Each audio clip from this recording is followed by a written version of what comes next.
more shocking details as we're learning about this tragedy.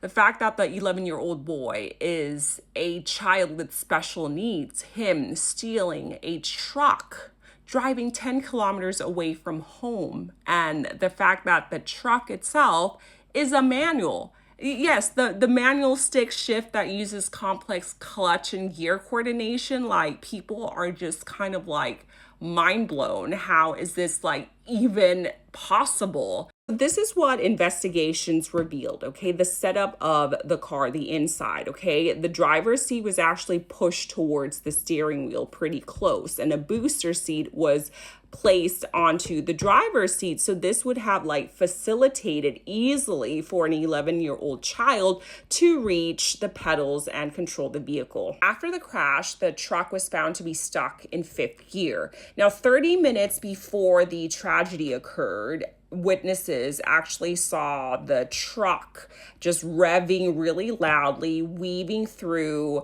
traffic lanes and just, jerking and acting erratically, which, indicates that the child was actually struggling to control this vehicle. So this led to the indication that the high-speed crash itself was likely caused by panic, leading the child to hit the gas instead of the brake. And also the truck's handbrake was broken as well, so the family always left it parked in first gear.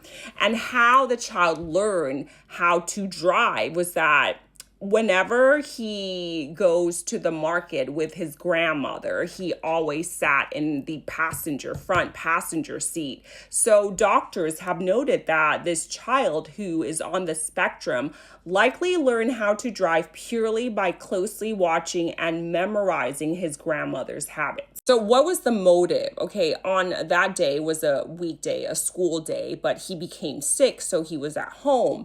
And he became very frustrated when the internet on his phone stopped working. So this led to a fight with his grandmother. So he became really frustrated. He grabbed the keys left on the table and took the truck. So because children with special needs heavily rely on routine, his subconscious likely told him to go to school. This is because the time and the route of the crash matched his exact path to his special education center. So after the crash, the child was uninjured but remained calm, silent, and unresponsive, which is a typical reaction for someone with his condition rather than a sign of coldness. Did anybody teach him? Well, his grandfather maintains that the keys were left in the ignition and blames ghost possession. Rumors that the boy regularly drove a tractor or drove his grandmother to the market, they were debunked by market vendors and CCTV footage. The grandmother always did the driving.